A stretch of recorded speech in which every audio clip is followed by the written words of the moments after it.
Diesel Danger is a man who is described as having a god complex by those close to him. He's used to getting what he wants from women, when and how he wants it, with no pushback, until he runs into Greysen McCree. Hello, my beautiful people, and welcome back to my podcast. And we are here for Captivated by Danger by Endiya Carter. And I believe this is part 2 in what I'm calling the Danger series, because I don't think she has them like put together.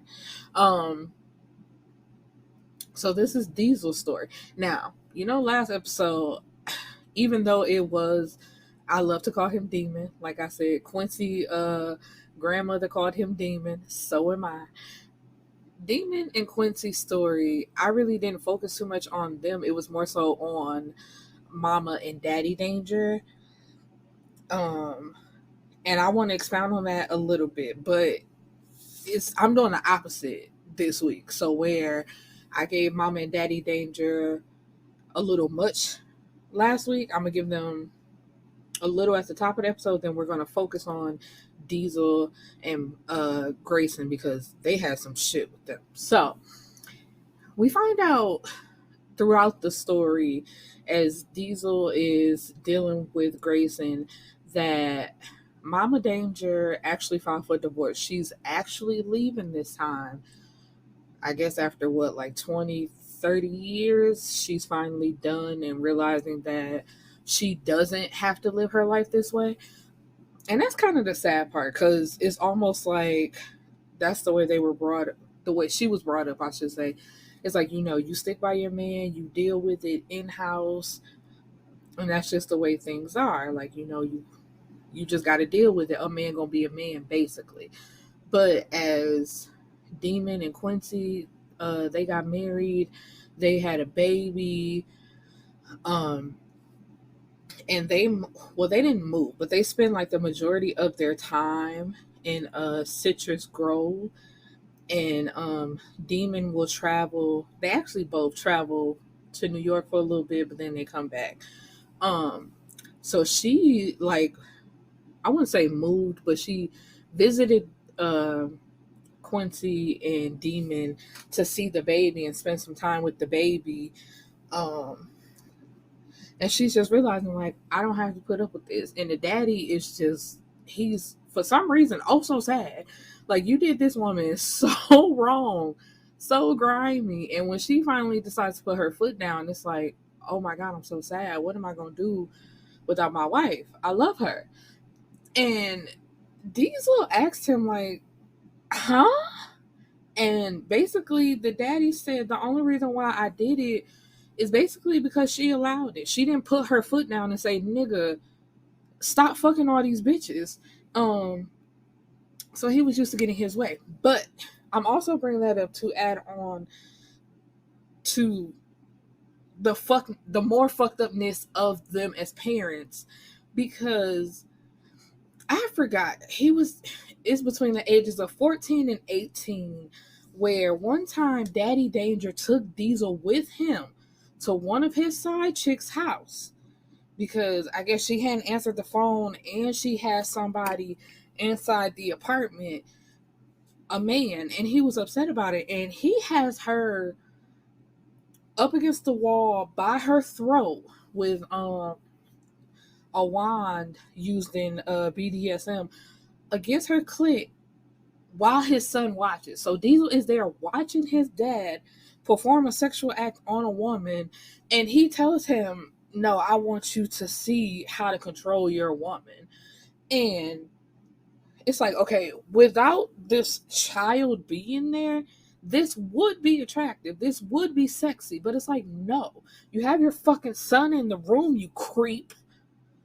And I was just like, if I could not hate these parents anymore, it's some more fucked up shit. And I was just like, Endiya Carter, girl, you're good. You're good because you're pulling emotions out of me, girl. You're good. Because I was so fucking upset. I was like, why are you forcing him to watch this? This is gross. But it also forms like Diesel's attraction to be BDSM, and showing like I could have that kind of control over a woman, but it's also still like, this is what you do to mom. I never want a wife. I never want a wife. I never want to get married. All the shit that y'all go through and looking at y'all, I never want that for myself. So he has spent his whole life, like, as far as being intimate with women, as a BDSM relationship. Like, they sign contracts, and when it's over, it's over. But his quote unquote God complex comes from, he always finds these women who seem as if they're not sure of themselves, like they need somebody to build them up. And every single woman he has been with, he has made them better. So, of course, he has a God complex. It's like, I come into your life, I build you up, I make you better, I make you feel good about yourself. You know, like, you go on to do great things. I did that. I made that possible for you. Because when he goes to Citrus Grove, he's visiting one time to see his niece. He sees Greysen. And so he wants to. Oh, before we even get there, before he leaves to go to Citrus Grove, the last woman that he had a contract with, you know, he's telling her that it's over, and she acts a donkey. Like, she refuses to leave. So his two assistants, which is a man and a woman, he has to get them to get her out and make her leave. So he's done with that contract and he's ready to find somebody else. But it's like, it never lasts, longer than 30 days. But he gives them, like, whatever. Like, I'll give you money. You can do whatever you want. Like, and what can you do? You can ask for something, like whatever gift you want, like anything you could think of. If you ask for it, when the relationship is over, he'll give it to you. But she just didn't want it to be over. I forgot that woman's name, but she acted a fool. So yeah, when he gets to Citrus Grove, he sees Greysen, and he's like, "Oh, I want her," and she's described as a plus. I only laugh because, once again, I still have not found a book that celebrates plus size as just being plus size and nothing being wrong with it. Because Greysen had a fucked up story too. So Greysen's story is that she was married, but she's no longer married. Her ex-husband was cheating on her with her cousin, and now they are engaged to be married. And it is time for their, what is it, like, engagement party is what it's called. Yeah, engagement party. I'm sorry, because I guess it's just black people. I have never seen, like, black people have an engagement party. It's just been like, you know, we getting married, then next thing you know, you're showing up to the wedding. So I was like, I've never seen an engagement party. So yeah. And at the engagement party, her cousin announces that the date has been moved up to, it was like May something. But that date is the day that Greysen lost her and the ex-husband's baby. So when the announcement was made, actually both of their faces had a level of shock to it.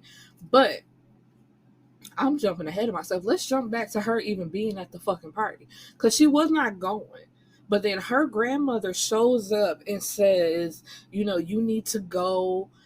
You need to be nice and, you know, just show that they're not holding anything over you. And it's like, I can do that at my fucking house. I don't need to be there. I'm not understanding why you feel as if I have to show up to this event, you know, to prove something to them. I'm the one that's being done wrong. And that was the thing. Her grandmother worked my fucking nerves. She was so mean to her for no fucking reason. What it seems, besides the fact that she was fat and quote unquote let herself go. So yeah, it was the grandma, and you know, she's sitting there looking at her grandmother. Then she looks at her mom, thinking that her mom is gonna save her, and her mom does nothing. It's like she won't tell her own mother to stop. Like, you know, mom, that's enough. Leave her alone. No, she just flat out starts to agree with her mom, like, yeah, you could show up, show your support. It's not nice to be jealous of your. It's like, what am I jealous of? I had the nigga. She's the one that stole my man. She was sleeping with my man while I was going through a miscarriage and not having my baby. I came home to find them fucking in my bed. What do you mean there's nothing to be jealous of? I'm not jealous. I'm mad as hell. And the fact that I gotta stay in this small ass town and look at them two motherfuckers be happy when they done did me wrong, and y'all look at me in my fucking face and telling me that I need to play nice. Fuck them and fuck y'all. I'm sorry. It bothered me so bad because I'm just like, how are y'all trying to make her out to be the one as if there is something wrong with her? So even when she lets them manipulate her into actually going to this dinner, when she gets dressed, it then turns into, that's what you're wearing. It's like, Greysen, start swinging on somebody, baby, please. It's like, what's that sound on TikTok right now? I don't know who to slap. Just pick somebody. Just smack the first motherfucker you see. Because and then another thing I hate, her daddy is in the house. Her daddy is there. But he don't say nothing. He has learned to stop saying things.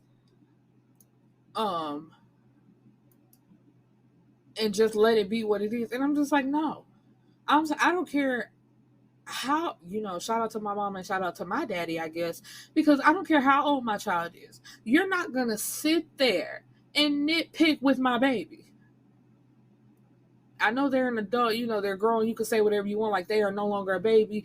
Do not pick with my motherfucker, especially not in my face. It's gonna be bad if I have to hear about it, but for you to think that you could play in my child's face like that, you got another fucking thing coming. And so after the party and after her learning that, she walked out, and she's about to walk home because she's that upset. But what's that woman thing? Quincy was there, so of course that brought Demon there, and Diesel was with him. So that's how they like meet up with each other. And he offers to walk her home. So on the way home, she's explaining everything. She's like, I can't believe just all of the story I just told. She's telling it to Diesel, and Diesel is in his head like, I just met you. Why are you telling me all of this? But she just needed to get it out to somebody because she's so mild and meek. So in that, they exchanged numbers, and because she didn't know his name, she kept calling him sir. Now he's a dom. He's dominant, so he's liking that shit. So when they exchanged numbers, he saves his number under sir. So the next day when she's telling her friend about the story, she's like, her friend, it's like, girl, text him. And she's like, nah, I'm not gonna text him. But she did find out his name. I think he did tell her his name was Diesel. So she went to the D's looking for his name and she didn't see it. And so she's feeling away like, he played me. He didn't even really put his number in there, like it's nothing like that. He didn't even really like me, whoop-de-whoop, all of that, feeling sorry for herself. So the friend is like, wait a minute, you said you was calling him, girl, give me that phone. So she goes down to the S's and boom, right there, sir, in her phone. So they start exchanging text messages. And even when she's a school teacher, I forgot to mention that she's a school teacher. So her ex-husband's best friend is also a teacher, but he rolls up on her trying to ask her out, like, can I take you out for a date? And she's like, what? Ain't y'all friends? He's like, we're no longer friends. Basically almost like I liked you first, but he got you and I don't like the way he did you. I could treat you better type of situation. And while she's out having lunch with her best friend, the ex-husband's best friend walk up to her because she was like rubbing her temples. This man walks up behind her, like, let me do that for you. And he starts rubbing her temples. So Diesel The family is also out at lunch at the same location, and he texts her like, "Tell that he got 5 seconds to get his hands off you, or it's gonna be a problem." And so he offers to bring her to New York with him. Like, she can go to school there, and they can have their little relationship, like 3 months. Because what school is usually like 3 months, 4 months. So yeah, he was like, we can have a contract for that long, or till he decides that it's over, but he'll pay for her school and she'll stay with him. Basically, giving her the package that he has given many other women. And of course, this is a whole new war to her. She's like, "What? You want to do what?" But he's like, you need something different in your life. You need to decide that you want better for yourself. Like, don't let them keep you down. And so she agrees. But she literally does not tell her parents that she's leaving until like Diesel is on the way to come pick her up. And the daddy is like, because at first she tried to lie and say that she had got like a sponsorship or some shit like that, and everything was all paid for and whoop whoop whatever. They wasn't believing that. So when Diesel got there and they see him, the family wants to know, like, no, what are you doing for real? And so you got Diesel is sitting inside the car, because this part, like, child, I was baffled. Diesel was sitting inside the car, like watching her come out, then watching everybody follow her. Then you hear a car pull up, and it's the ex-husband along with the grandmother, but her cousin stayed back in the car, but she watching everything. So you have the daddy, the mama, the ex-husband, and the grandmother all yelling at her at once, and she's just standing there crying. So Diesel was like, "Man, fuck no, we not having this." So he jumps out the car and get her in the car and tells the daddy, like, "I promise I'm on the up and up. You can look me up. Ain't nothing crazy gonna happen to your daughter.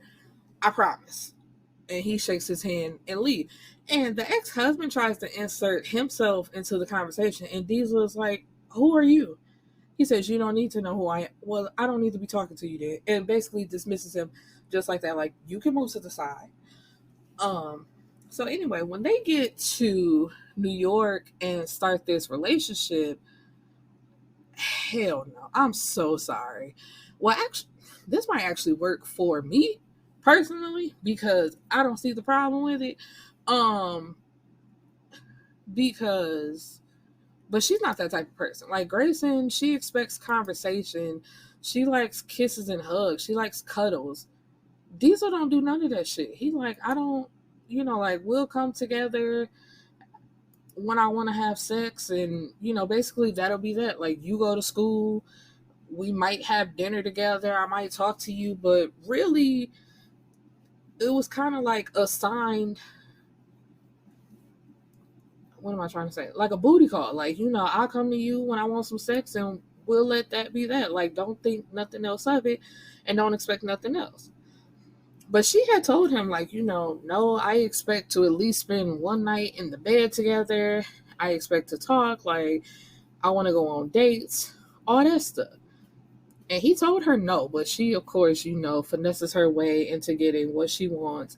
And the more time they spend together, the more he finds himself liking her.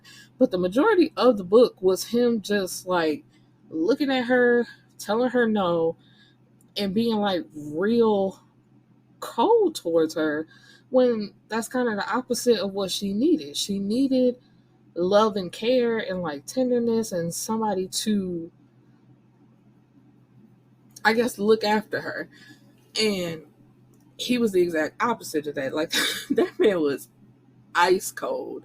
And I'm just like, girl, you are fighting so hard for somebody who is like, I mean, nah. Like, that's basically what he gave the whole book until like towards the end, when he finally realizes that he's feeling something towards her. But old girl that didn't want to leave at the beginning of the book popped up talking about she pregnant, and he didn't believe it because he's what is that word? He's sterile. So it's just like there's no way she could be pregnant with my baby. I've been to doctors trying to reverse that, but no such luck. So ain't no way that baby is mine. But when he goes to the doctor's like, that last round, because I think he been getting shots, it could have worked. Like your sperm count is up. It's looking like this could be it. And so Greysen is, of course, she's crushed because it's just like the date of her baby's birthday or like death day. I'm not particularly sure which one it was or what you called it had just passed. So it's just like this hurts. Like there's no other way to put it. Like this shit hurts. And so he tells her, I'm going to cut this relationship off, and I'm gonna let you go for a year just so I can get things straightened out with my child and with her, and then after a year I'm coming back for you. And she wasn't trying to agree to that, but she did. And she goes back home to Citrus Grove, but she's not staying at her parents' house anymore. Um she has her own place, kind of like away from them, but she comes into town to visit. And when she goes home to actually find out that she is pregnant. And so her birthday's coming up and she's celebrating with the fam. And when she gets back to her house, there's gifts everywhere and a little note. And she knows that Diesel is there waiting for her. So he's outside, like, come to find out the baby was not his. So she was pregnant, but not by him. It was just another tactic to try to get back in with him. And he's like, I wasn't gonna be able to stay away from you all that time anyway. And so, I want this, I want you, and we're gonna do this. And so she tells him that she's pregnant.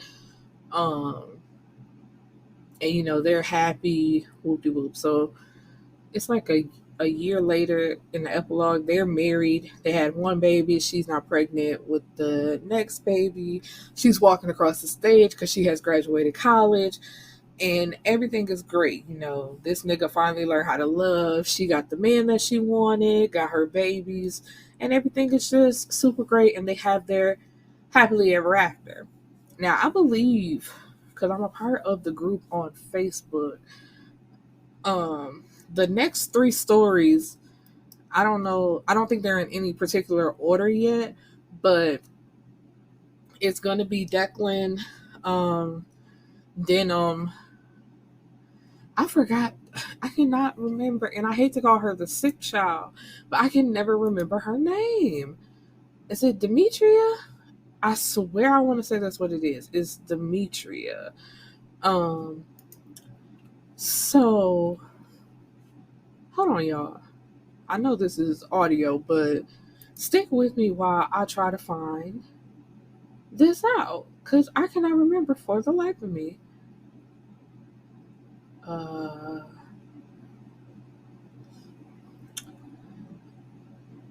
don't know. So,